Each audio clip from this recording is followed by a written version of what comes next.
Hello, and welcome to our N625 presentation on mentoring and precepting nurses who struggle with incompetence and burnout. Before starting this presentation, we ask you to reflect on a time that you have been a mentor or preceptor to someone who is struggling. Or perhaps you were the person struggling with clinical practice standards and/or burnout. What worked well in these situations? What didn't work well? Is there anything you wish you could have done differently?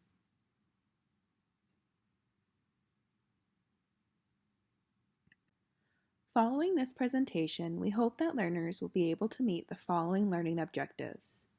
Number 1, discuss the contributing factors to incompetence and burnout in the nursing profession and how these factors relate to mentorship and preceptorship.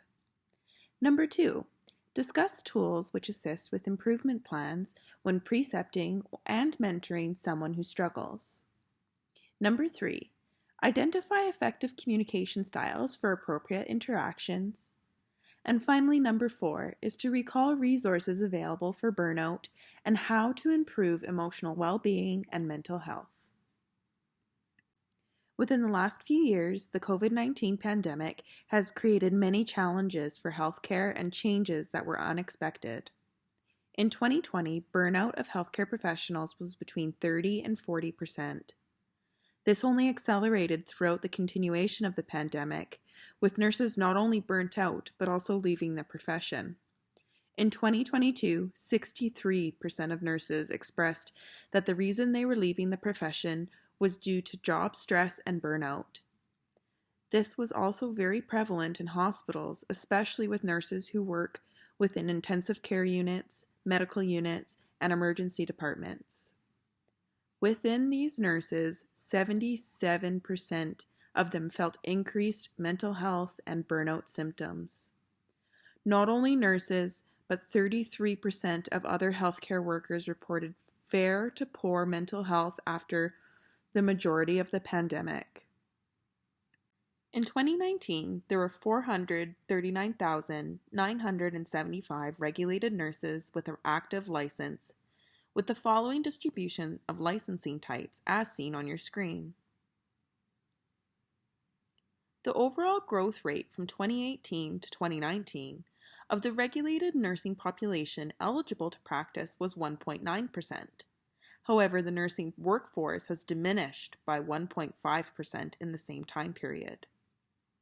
This means that approximately only 0.4% of the nursing professionals leaving the workforce were replaced. And this isn't to mention the 1.4% growth in the Canadian population. The World Health Organization projects that there will be a global shortage of 18 million healthcare workers by 2030. Nursing educators have an academic and professional responsibility to teach, supervise, and evaluate students' clinical performance, including assigning failing grades to students who have not demonstrated the required level of competence. The literature has identified the various challenges with determining if a student is incompetent or unsatisfactory, which contributes to the failure to fail. The failure to fail is the allocation of a passing grade to students who do not display satisfactory clinical performance. In fact, Bachman and colleagues have reported 18 to 37% of mentors have admitted to passing a failing student. The common reasons contributing to the failure to fail include those listed on this slide. To highlight a few, instructors who lack the confidence in their evaluative role may feel like they don't have the ability to fail a student. They may feel like they detected problems or student concerns too late. There might be pressure from the educational institution to pass the students, or the students might be providing pressure themselves for the instructor to pass them. There is also the strong belief that a student failure can reflect a teaching failure. When these students then enter the workforce, the cyclical pattern of failure to fail continues to contribute to serious implications for the student, the new graduate nurse, the educational program, the public, and the profession. We now ask you to take a moment to consider, How do the factors discussed in this presentation thus far impact students in a preceptorship or new graduate nurses being mentored? Do you feel nursing students and new graduate nurses are set up to succeed in this type of environment? Ultimately, these factors lead to challenging environments to learn and succeed in. This presentation will now explore 3 tools which can assist when precepting and mentoring someone who struggles. Personal Improvement Plans, or PIPs, are an action plan that is used by a leader or instructor in conjunction with the student or employee to discuss performance deficiencies. The instructor or leader and the student or employee use the performance deficiencies to determine a plan to meet the discussed goals. Although the instructor or leader and the student or employee are the main participants, the PIP can include managers, human resources, and educators. Working cohesively together assists learners to meet their overall goals. PIPs are a great tool to use to address learning goals, assist with behavior concerns, or address job-specific concerns. PIPs are used to encourage, engage, and support learners to become leaders and support the implementation and maintenance of high-quality care. A learning contract is defined as a written agreement between an instructor and student which clearly highlights what the student needs to do in order to achieve a specific learning outcome. This is a teaching method that motivates independent learning in students so that they are motivated to achieve higher independence in choosing how to best meet their learning needs. Learning contracts can be customized to the unique instructor, student, or setting and have demonstrated in literature to have a positive impact on academic motivation and self-directed learning amongst nursing students. Because of this, learning contracts are highly recommended. The final component of this presentation will explore the effective communication strategies when mentoring or precepting someone who struggles. When working with students, new staff, or colleagues who may need their practice fine-tuned, it's important to ensure proper feedback is provided to facilitate learning, growth, and motivation to continuously improve their practice.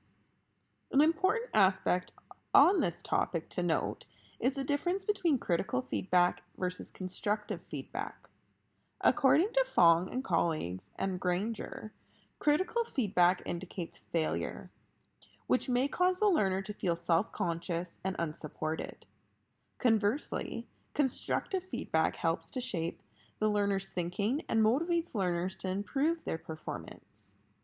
Overall, this will lead to better engagement and realistic, attainable goals to be set by either the learner, the educator, or both. Fong and colleagues provide recommendations for providing feedback in a way that is seen as constructive rather than critical. First, they emphasize the relationship between the feedback giver and receiver. It is important for the feedback receiver to have a certain level of respect for the giver as an authority figure or expert to provide quality feedback.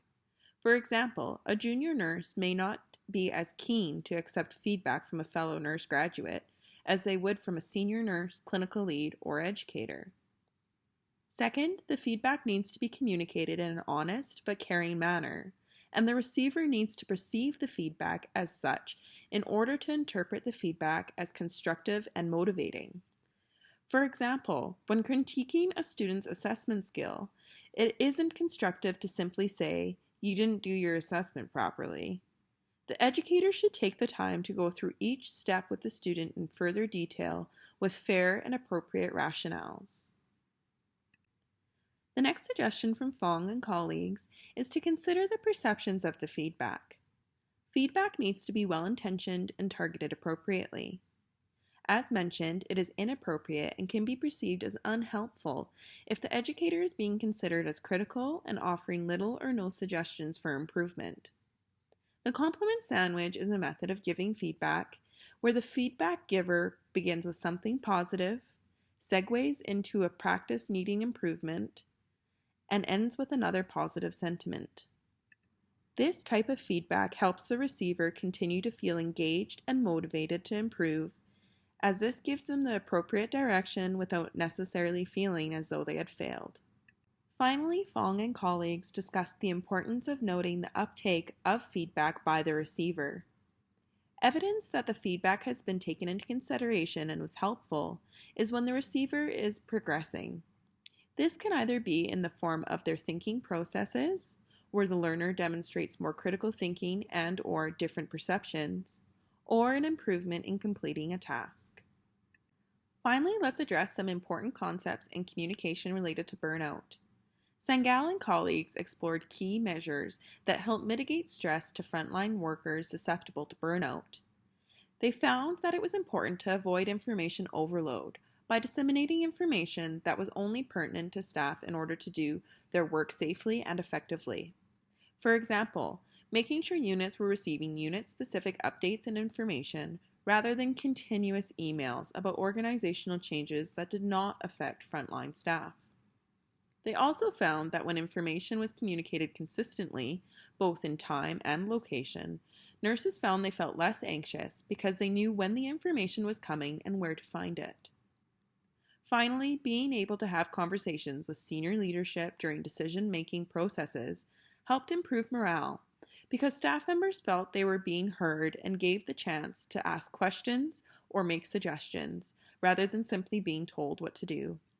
Sangal and colleagues found that with these approaches, the leadership communication were associated with 9% reduction in stress and a 19% reduction in burnout. The following is a list of resources available to healthcare workers to support burnout, emotional well-being, and mental health concerns. Please feel free to use these resources as you need. The following is a list of forum discussion questions that will be found under our topic in the Nursing 625 Forum Discussion Board. We invite you to participate in at least one learning activity that best suits your learning needs. We look forward to discussing these topics with you in the discussion forum. This concludes our presentation on mentoring or precepting someone who struggles. We invite you to leave any feedback or comments on our presentation below. We look forward to an engaging and critically reflective and informative forum discussion with all of you.